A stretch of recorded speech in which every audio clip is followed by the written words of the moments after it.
overview, Rekha Reddy will be talking to us about the evolution and many facets of Ikebana, along with live demonstrations. In this stage talk title, Living with Ikebana. Overview, Rekha Reddy, Sub-Grandmaster of Ohara Ikebana, has been teaching, holding workshops and demonstrations for 30 years. Presently, she is the president of the Ikebana International Ranga Reddy chapter number 270. She has received the Japan Foreign Minister's Commendation Award. She has authored a book, Petals and Palette, and Nutrition. Please welcome Rekha Reddy. Mrs. Kinera, Mr. Vijay Kumar, everybody, and of course, Sangeeta for coordinating this. Thank you so much. And I'm here to share my favorite topic of Ikebana. And today we are going to be calling it Living with Ikebana. So, actually, whatever topic we give it, the essence is going to be the same. Sometime in the 6th century AD, through the east, through China, Japan, and moved into Japan. It found place where the Buddhist priests used to place floral offerings in the shrines in Japan. And this custom, even here we do that, isn't it? In temples, in mosques, in churches, wherever we flowers. But over the centuries, I'm talking about centuries ago, they used to have floral offerings in the shrines in Japan, in front of the Buddha deity maybe. Then it came about, they took a tall container and they cut branches of flowers and leaves, and then they put the material in there. They'd use lotus buds. If you travel anywhere in the east, you go to any of the temples, you'll see the Buddha figure, you'll see tall containers of bronze, and you'll have like a lotus bud and a lotus flower and a leaf like that. So you'll see that. And why? And this slowly became over the centuries into the art form called Ikebana. It evolved into the art form again by the Buddhist priests initially in Kyoto. It started in Kyoto. And so there's a lot of Zen philosophy behind this. And they took centuries of putting their lines in the angles, and everything had meaning and depth. So it was only with them. It's not like the philosophy behind it, no, it's not an esoteric one. But it's, if you think about it, it's common. Everybody can understand, and you know the basis. Because their culture, the Japanese culture, is also very much similar in many ways to the Indian culture also. And this art form found easy acceptance in the Buddhist priests and the Japanese. As it is, they were good because the Japanese have an intrinsic love for nature. And they practice Shintoism, where they worship plants. If you have New Year, they have pine trees outside. Like any festival, we'll have, say, a mango garland, or we'll have a sugarcane branch or something like that, or neem branches. Similarly, that every festival, they have a particular style. Especially New Year, they'll have pine, or they have bamboo, because pine represents longevity, and bamboo represents resilience, because you bend it and it will sway back again. So there's a lot of thing into that. And they bring it into their everyday life, giving it a connect to all this. So when we do Ikebana every day, you start living with greenery. So living with Ikebana is also living with nature, basically. And being in the cities, and given the century we are in and how things are, we are moving further away from the natural environment. So these are little ways of getting you closer back to nature in a pleasant way. If you just stand here, put you at gunpoint and say, go get close to nature, it won't happen. You need to be like drawn into it. And it's very nice when you do it, especially for younger people, younger children, because for them it's easier, they find. So I do these little workshops every year for children. It's so nice to see their ideas. And then when you just do a workshop, you don't expect them to start learning Ikebana. Usually we start off with a basic, simple one and move on to something large. But maybe we can do a taller one first and go on. Before that, I want to tell you that when we do Ikebana, Ike or Ikeru is to arrange or to make live. And Hana is flowers. So basically you're making flowers live in whatever you're doing. So it's living Ikebana, you're making it live in your container.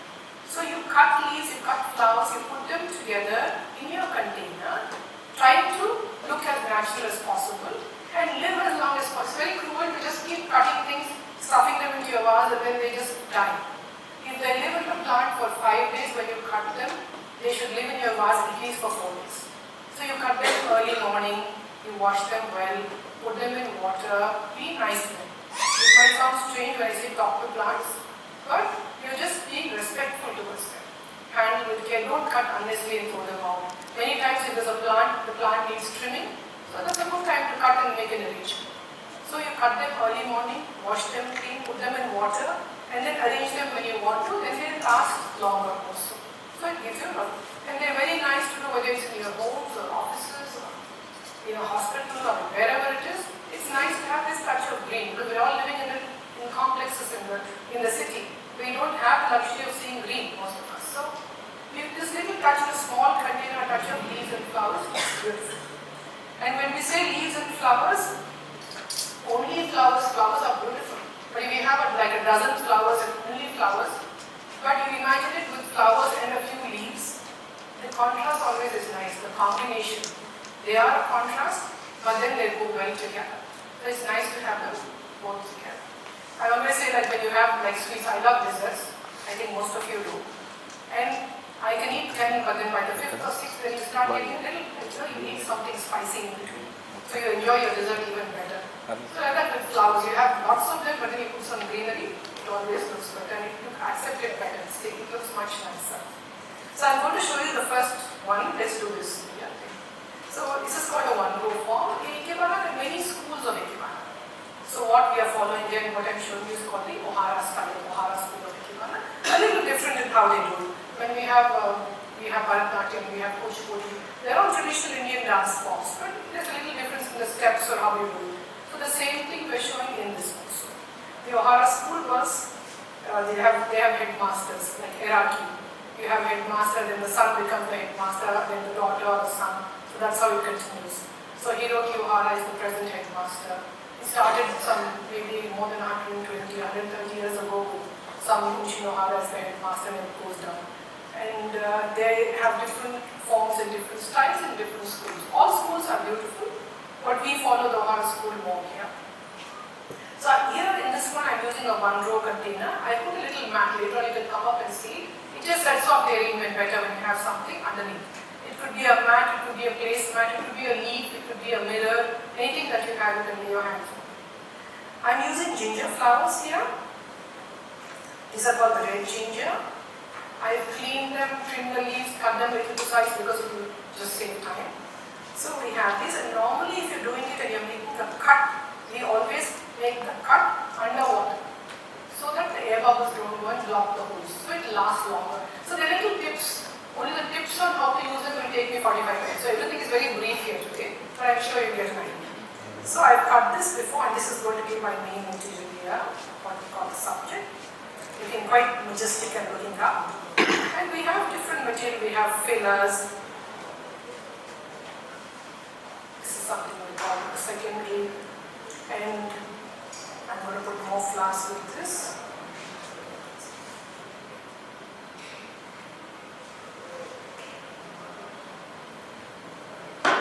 If you see, it's kind of looking up at this. Do you see that?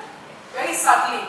In Japan, they say this is the host and this is the guest, so you're talking to each other like we're, I don't turn the other way and talk to you.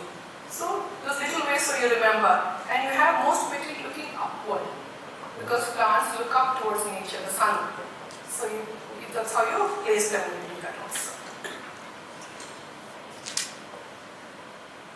See, these are lovely curves, isn't it? You start enjoying the beautiful curves. There's actually, they come up very straight, they don't come up at this angle. But then when you show off these odd curves also, it's very nice.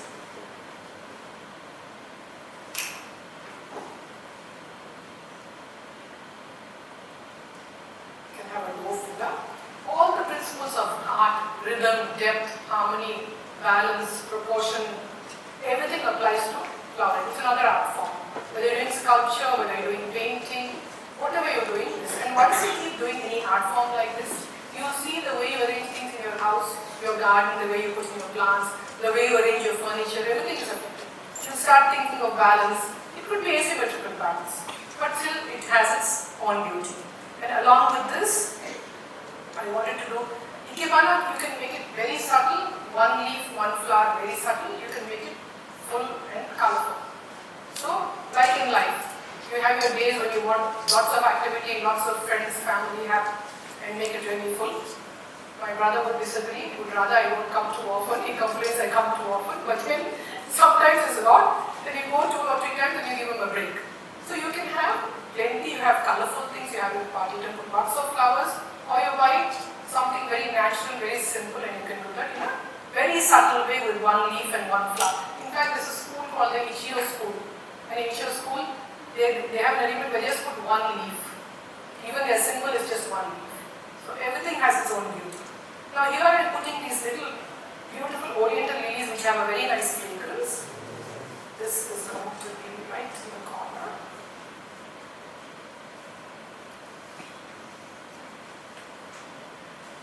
And they are huge ones. But they last, now they've been there a few days. I have them from my friend here. But they will be done by tomorrow day after. So I'm being cruel enough and cutting them short. Otherwise, we leave them a little longer. Shorter.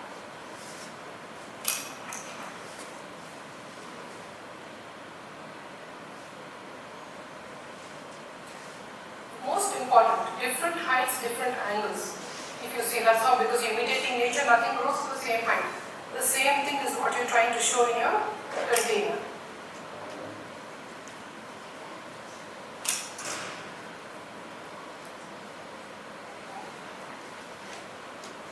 And even here, if you notice, I put 5 flowers. See, 1, 2, 3, 4, 5. You see, 5. Usually we use odd numbers. It looks prettier when you use odd numbers of flowers. Along with this, to cover the paint holder, I'm going to put in a few of these syngonium leaves. I mean the philodendron. These are called the philodendron Xanadu. How many of you have read Phantom comics when you were younger? You have to be 60 plus, I suppose.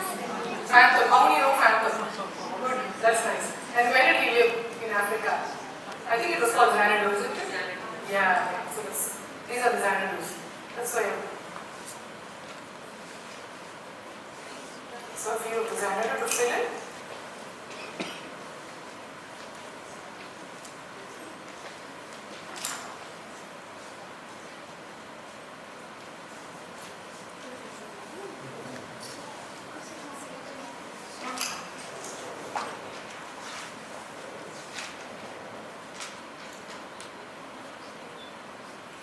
Then a touch of one of my favorite materials. This is called the Song of India. And it's very nice because even if you don't have flowers, you just put touches of these and it looks so much nicer. You can do arrangements entirely using only foliage and not put flowers at all. You can put different colored foliage and it also gives a very beautiful feel. It's sometimes like making cooking. You know, you're making a curry, you want like one wakai pura, you have one and you make it nicely, it's yummy. Then you have this thing where you have mixed vegetable curry. It's also nice. So it depends, but you want the flavor of one, you're doing that. So you can carry that on to your Ikebana also, but you mix and match well. So this is a very colorful and happy arrangement, like how the festival is going on. Lots of activities going on. So this little thing also is adding and covering the pin holder. I have put everything into a little pin. You can come up and see there's a pin holder or a kenzan into which you push it. If you don't, you can even use floral foam, which you get the green oasis in the florist shops. But the pin holder is preferable because it's easier to hide and you can reuse it.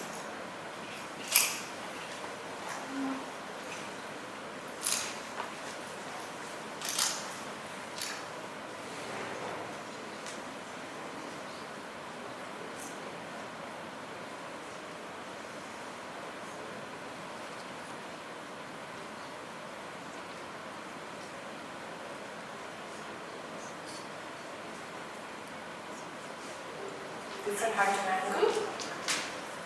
And though I'm enjoying doing my Ikebana now, I never thought of that when I was in college because you're so busy studying. And some of my professors from college, for many years when they saw me doing flower arrangement, they used to be very distressed because after your MSc, one day was expecting me to do my PhD and they said, why are you doing flower arrangement? It's like, it's like so sad. It's like falling into the pits like that. And even I felt sad for a while. But I realized I'm enjoying it so much, so it's okay. You don't do that, you do something else. I mean, your plans are different in life. I had planned something different. What I'm doing is totally different from what I planned. but then you enjoy what you're doing and you find an outlet that you like and you go towards it. So, and then you'll really put Ikebana and enjoying that. So it teaches you many things in many ways. So it's not only just doing flower arrangement, but at every step when you see a little twig which is withering. You've heard of this element of wabi-sabi, isn't it? You see beauty in imperfection. So even then, you look at that, something you would have looked at and you say, my God, look at the beautiful curve, and nobody could have made it. It is made by nature. And you use one curved twig like that, and you use a little flower, accentuating the twig, and you find so much pleasure. You can sit there and look at it for hours and then feel very happy. I mean, not everybody, but many of us maybe. Some may think you're a little crazy, but then you're okay. I've had times when my kids would come back from school and then in the pocket empty out one little exchange shaped stone, or once they came back with a teak flower they found in public school in the yard, and then they said, do you want to use this for flower arrangement? So it just kind of slowly dissipates, and I have staff at home who find something. My friends were saying some of them do that. The staff says, this looks very nice, maybe you can use it for your flower arrangement. They're also noticing. They're noticing nature. Noticing something that's outside, fallen on the road or near the trash can and bringing it in, can you reuse it? So there's an element of recycle also. So though we use beautiful Japanese containers, we use ceramics, you can use baskets, you can use whatever containers, adapt it to your culture and use whatever you have at home. So for that example, I've done that there. If you see that, you know what that white square is, isn't it? Yeah, that's like a piece of thermocol or styrofoam or whatever you say. Styrofoam. So that came, somebody got some gift, some glass thing packed in that, in a big box and that. And the gift is pretty and nice, and then I have this much things to throw away. So then you kind of think, I mean, your trash can is already full, and then you have this big box and then this styrofoam which is going to be there. So everything like that goes into the classroom, and I think, okay, what shall we do? So you recycle it some more. Eventually maybe you will have to get rid of it, but you can try and use it some other way. So a lot of times with the children you can do a recycle team and then find all kinds of alternatives and say, can you use this in flower arrangement? So in that I put a small little bamboo container and I put just 2 flowers and like a couple of leaves. So that is very small scale, but it has its own beauty. So it depends. Some of you might like this the best and most of you might like that the best. So it's again, beauty is the eye of the beholder. So you can use whatever you want. So it teaches you many other things in life. Now, this is because I have this space. These little pink berries, it's another touch. This is a very festive arrangement. So we'll say it's a post-Sankranti arrangement. So we still have the harvest in mind.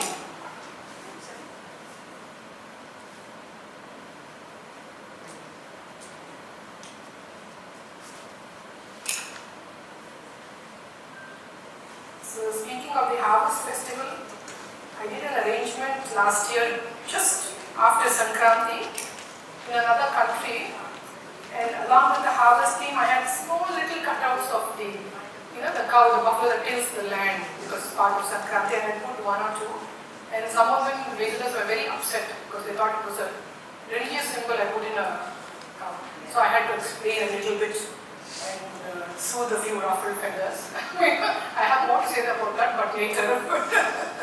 So I said it's only because it's living the land. It's like I'm not coming here and preaching to something. But it's like how people see things. So how you view things, the whole thing depends on what your perception is. You're keeping it, but I have a feeling with this it might get more positive when you're doing something to do with flowers. So, okay, this is the first one. I think we'll start with this. It's called a 1-row form, called the Narago.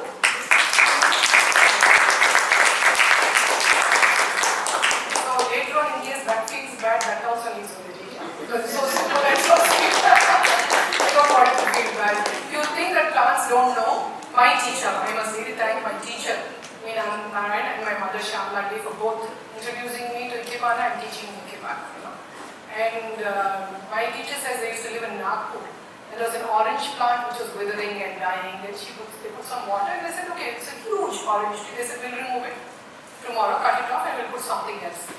And then she felt very bad, and that evening she went and said, we'll give it a few more days. And she watered it and then started speaking to it and said, no, I'm sure you'll do fine. And it will be well. She took off the dry leaves, dug around a little bit, spoke to it for a... She said, it just grew so profusely. It just grew. Okay, even I didn't believe in all this. It could be a coincidence. So we have some very rational thinkers here, I know. But it really do. So sometimes you think they do hear you. You know, it's something, the light, the aura, the whatever it is. So it is that. So you have to speak to them. So I'm going to have a lot of comments after the thing, but then I put up with it. Okay, let's do one more now. This is a bamboo basket. So you can use whatever you have at home, and then you do it. One of my favorite exhibitions I did was with books. So this is about maybe 20 years ago. The British consulate had they had a British library near, remember? Where was that? Near Danburn, the corner. Very nice open, near the road. Nice open hall. One summer in the middle of March, it was very hot. This friend of mine was teaching English literature at the Nizam College, one of my students, LLA. And she said, let's do this book thing together. I said, okay, come. So she was so excited. So we chose about 20, like from Paradise Lost and Paradise, from the Again to God of Small Things. And we did a variety of books.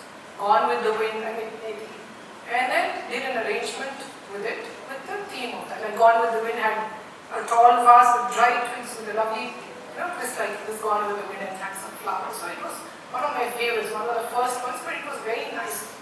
And then somebody walked in with a helmet. He walked in from outside because he was riding his scooter. It was so hot. He said his head was like baking.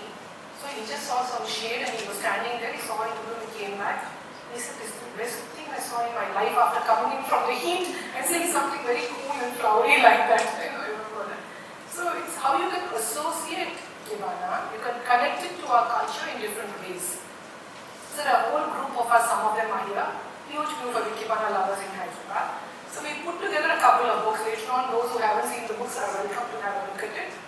So one is the Ikebana Indian saris. Everybody just took a sari from their cupboard, which is from a different part of India. It didn't have to be antique or something special. It could be a Kashmiri sari, it could be a Bengal cotton, and we had Paithani, whatever they had, and did an arrangement Ikebana. All of them have done Ikebana. And did an Ikebana arrangement next to it, with some connect to the sari, either the color or the weave or something. The other one we have is Mishnana, where we did recipes. So there, one recipe of theirs and one arrangement, and the arrangement had, like we have these berries here. So there could be, instead of berries, it could be like maybe like mango, maybe mangoes. Then the recipe is a mango bhaji next to it. So like that, we 75 people with 75 years of independence, we put together that book. So that was it was fun books to do, but we learned so much by doing that. We learn about Indian cooking, about foods, we use containers that you're cooking. Everything is so much learning when you do something else. And the Mishnana, I know I have to sound a little pompous, but the Mishnana book, we had sent one to the Indian ambassador in Japan. And he really enjoyed it because it's a blend of both the cultures, and that's what their job is. And he said you can do a book launch in Tokyo if you want to. And before you even finished the sentence, we were off. We all went off to Tokyo, a group of us, and then we had a book launch there, an exhibition. And the Japanese were fascinated. 95% of the audience were Japanese because they are so good and they're so correct in what the path they follow. And I think we are like, Indians are easy, you mix things, a little bit of jugaad and what is there, and you're blending Ikebana with food, and that too Indian recipes. So some might say that is completely blasphemous, but then they enjoyed it. And they said, oh, it's such a nice idea, we would never have thought of it, something like that. So you can use it to showcase cultures. And when you understand each other's cultures, then it's easier, you understand another person easier, it's easier to get along with. Okay, I get distracted, let me go back. I will do the one in the basket. This is again a Japanese basket with a very fine bamboo weave. And we have Divya here, who's one of my senior students who's helping. So we have some this little, you know what this is, isn't it? Bamboo. Bamboo, small leaf bamboo.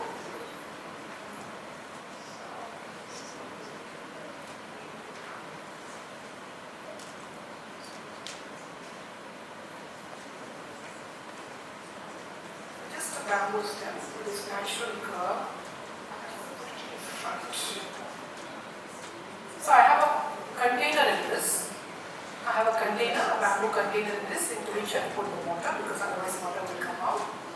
It's just bamboo, very typically regular Japanese kind of thing. And you need to trim some of the extra branches off, and when you have parallel lines,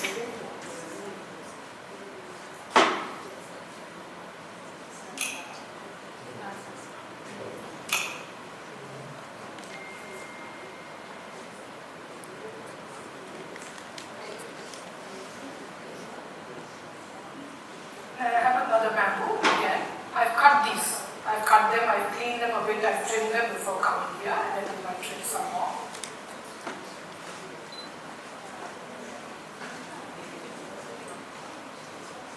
So you can decide from, sometimes it might look nicer here, but I feel this facing the tip is looking better, so I can have it on there. Just a little line like that, so like dancing kind of flowers. The thing again with Ikebana is you start seeing opportunity in everything. When you see a branch or a leaf or something, you can think, okay, maybe this one we can use and this, you can twist it like that. So you're seeing opportunity in everything, and that thought and that way of thinking will slowly, without realizing, get you maybe into other streams in life. Maybe that you can do it this way. So once we did one talk on Ikebana for the Fiki flow group, where they wanted about the business as part of Ikebana aspects. So if you want to, you can connect it, but there are so many ways of connecting, like things like your arrangements fall down, or like your business is down, and how do you revive it and get it back again. There are ways of treating the material and getting it back again. So many ways of doing that.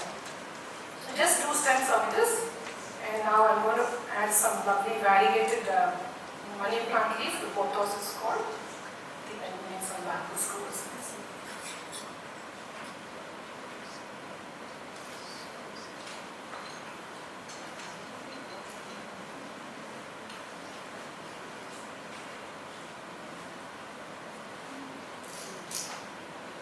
So I use little bamboo skewers to lengthen the stem and to make it more steady.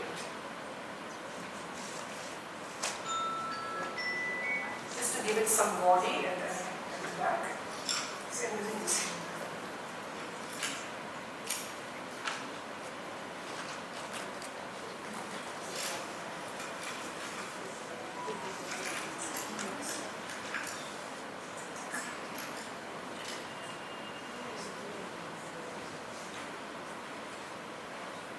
I want something coming out at an angle, and put in a stick like that. But you must make sure that this is touching the water this time, so it will last longer. There are many ways of making your materials last longer. Sometimes, like for roses, they put a pinch of sugar in the water, or an aspirin. You can do that. Don't do overdoses of aspirin, they will die. But the best way is cut them early morning, keep them like in water, use them when you're ready, and they stay quite well.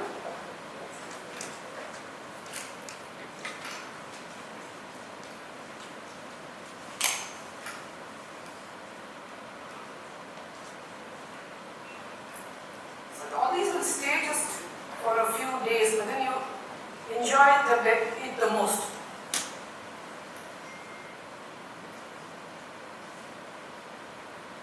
They're all kind of, they are for a fleeting moment.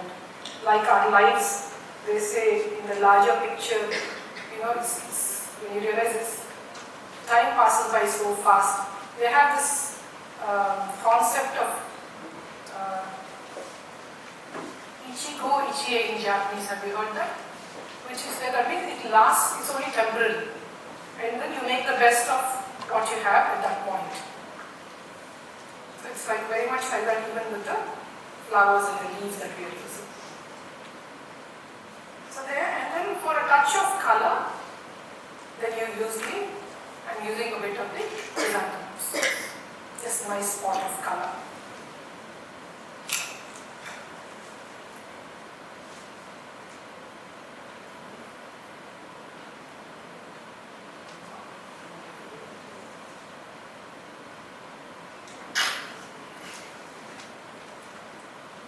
So as you notice, I'm doing it from behind. So I must come up later and just check a little bit of what it's looking like from the front. So you imagine it. And when my teacher used to do it from behind, I was thinking, my God, this is magic. How could she like have eyes like in the front there like that. And then she said, if you really need to, you practice in front of the mirror, but you have to do it from behind. But it's fun.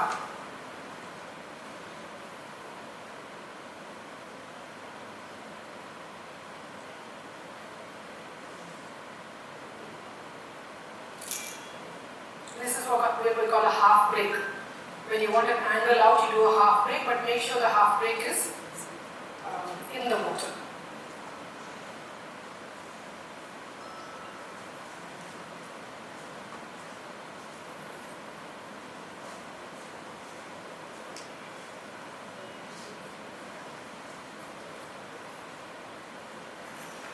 They're okay, but sometimes we also don't listen. They're like anybody else in your house. They will just decide with the day what they want to listen to you. You just have to be patient and then just keep trying. So 3 flowers and just 3 different. These are all one-sided views, from the front. So you can see it more towards you there. You can see it towards you here. So you can come up later and have a look. And this is enough if you would like to do small bunches. We can always add for depth. We can do something really low right at the back. And only a touch, I think there are 2 more flowers here.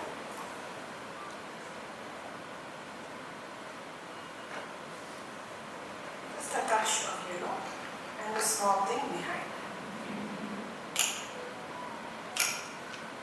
Giving a little bit of depth.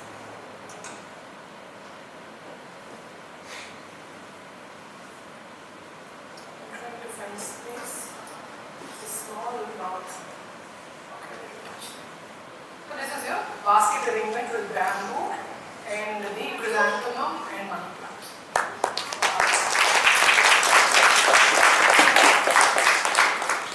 And for the last one for today, and here, if you notice in the book, okay, there's one more arrangement here. It's based on a little rising form, but in the book, in between the pages, I've just put a little container and I've put tall pigeon again in different height and angle. And we have some leaves, a nice contrast of yellow. Those are called the button costus, the flowers, they last quite long. And the Boston fern and small little button chrysanthemums along with that. So you can kind of use it and decorate and blend it with anything that you like. Now this one is called a bunjin vase. Bunjin vases are like they're more of a Chinese kind of vases. They use in a certain style of Ikebana. The Chinese literati used to be, the painters, the artists, they used to sit together in the evenings and then, speak about art or something specialized about writing or something like that. And they also used to do flowering. And the material is a little different from what you just buy, like a garden flower, cut flower. So this is a based on a bunjin style. They're always on a little wooden pedestal or base, they look prettier, so you can use it in that. And they use material a little unusual, something different. So I found this in one of the trees and I was very excited about that. You must have seen these berries. They are one of the palm variety, inflorescence of the palm variety. So I'm doing this. And yesterday evening when I was putting it together, I just put this and I sat in front of it. I thought even this is just enough. Like the bright spot of color.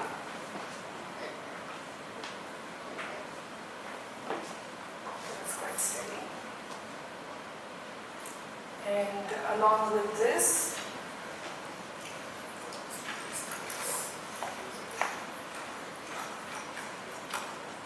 so I have some heliconia. These are called the children are always cute, whatever they do. They're like dirty, they're like come back from school, they're smelly like that. So I think when you're in love with the flower, even like half of it fall off, it still looks nice. And then all of them fall off, it still looks nice.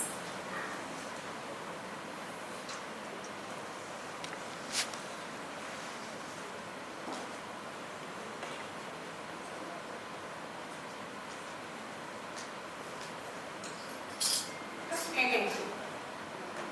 Like that. And for a bit of balance, at the back.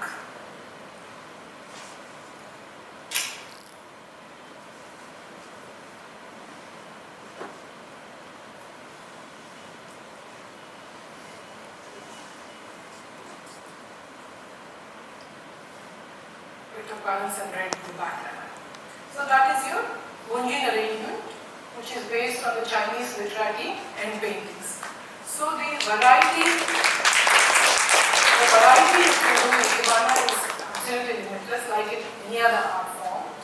And you can connect it to any facet of your living or of any other culture or any other art form also. So as you keep doing it, you will really enjoy it. So I don't expect all of you to start doing Ikebana from tomorrow. But just keep your eye out for what you see outside in nature when you're sitting and when you sit in a garden or even like in a park or you're driving out outskirts of the city. You start looking and you start observing little things of what the plant is growing like and what it gives out in which season, and you really start enjoying life so much more. Thank you for being a very patient audience.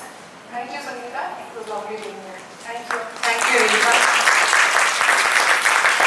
From your talk and your demonstration, it's very clear. It's something which requires a lot of patience and a lot of, willingness to let go, because you were chopping, bending, cracking, all that was going on, which made everything so beautiful.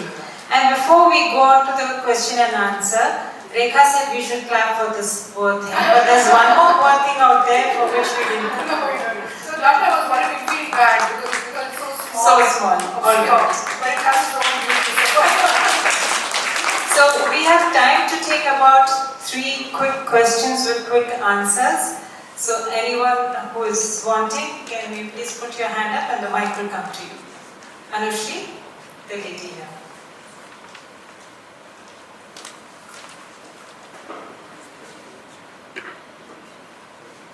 Good afternoon. I am architect Madhu Patel. So Rekha ji, thank you very much for the wonderful demonstration. Small query. In my garden, I don't see flowers all the time, especially during summer. So bamboo is of course a good idea. Can you name some of other plants which can be used in Ikebana minus flowers? Bamboo, because it's there the year round. Most greenery. That way in Hyderabad, we are very lucky because we have tropical weather in general. There's always greenery around. There's no like a fall season or a winter where everything disappears. So when it's that, you look for bamboo, you have umbrella palms, you have Song of India, you have these. There are a host of plants which are there throughout the year, including the heliconias and heliconias. Yeah. So they're there throughout the year. So look for different colors of leaves. You just put different colors of leaves together or different textures sometimes to contrast each other, and you can do that. It doesn't mean that you have to have flowers. I mean, that's its own beauty, but you can do fine without them also. Thank you. And you can also dry material and use the dry and fresh together. Anyone else, please? You would like to? You want it? No. Actually, I wanted to say something because I saw someone I know who was sitting in the audience, Vishesh Sharma. He's from Billa's Atim. Vishesh, can you please stand up? So Atim is a wonderful outlet, clothing outlet on Road 7, right? Bandara Hills. And I was looking at a book, the sari and the combination of Ikebana. Probably, it will be a good idea to have some kind of a demonstration there. Yes. And, we can also take a live session there with how we can match saris and Ikebana. We can show it. Thank you for this lovely demonstration. I think seeing that was a bit more. Can you take the mic, please? Rekha ji, I think it was really beautiful in the demonstration, but I don't know, but I will say for myself that seeing you, it was very therapeutic, it was really relaxing how things were coming together. So I think it also is, as you rightly said, form of, how you like to declutter your life and you want to give some sense, but everything you put together can be in its own perfect way. So I think that's what was my takeaway from all of this. So thank you. So next time you are frustrated with something happening in Nalgam, please sit for a Ikebana. Sure. That will help you relax.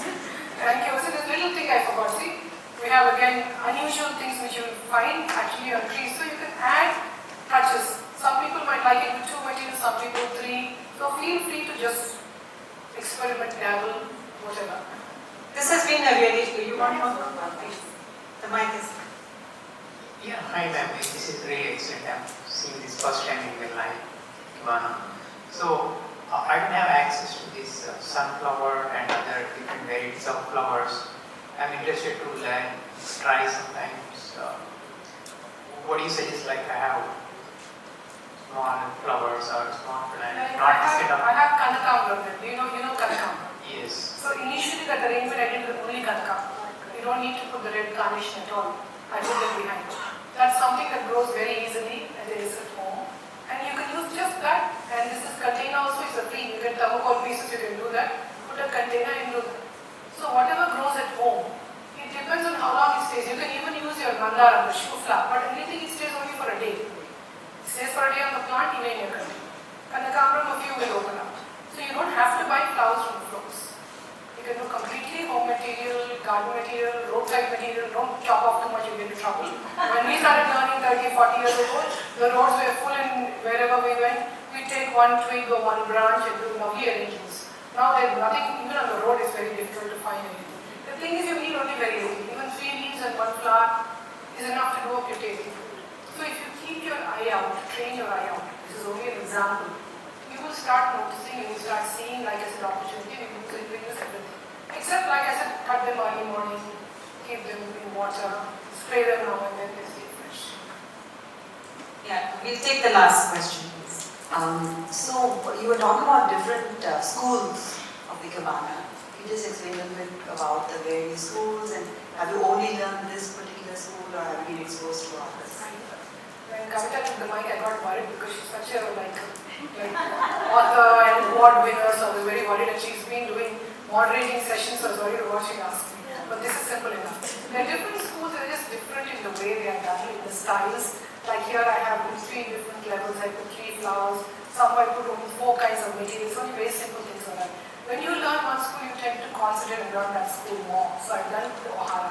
But when we go sometimes to Japan or we have sometimes other school professors come here who belong to the Ichigo or something, so other schools we do workshops. It's interesting to learn the other styles also. But like if you're a Bharatanatyam dancer, you would concentrate on that for the next many decades. So that way you stick to that. But it's nothing that you can't stop one and learn another. You just do one kind so you get better at it, you enjoy it more. But it's nice to know a little bit at least about the schools because you can pick up the best things from all schools. So that way it's very nice. So earlier it was like taboo. Somebody did Ohara, they did only Ohara, you couldn't even go for one other class. But now they're more open and you can try out this. Thank you so much, Rekha. This was really wonderful, so pleasing to the eye, and learning those, thank you for sharing those small tips. Yes, I keep in mind that I should cut in the morning and in water, and I hope that, that makes some difference. Thank you so much.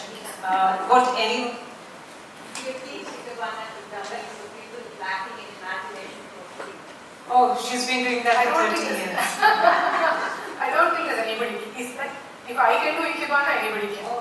Really? Look at this show called If Yan Can Cook, So Can You. Anybody remembers? Yes.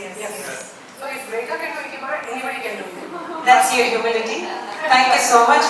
Ladies and gentlemen, please give her a round of applause. And before we leave, request everyone to come and stand in front of these beautiful creations with Rekha and I must acknowledge the help of Divya. Divya, please come. Yeah, you also join Rekha. We want a group photo. Please come.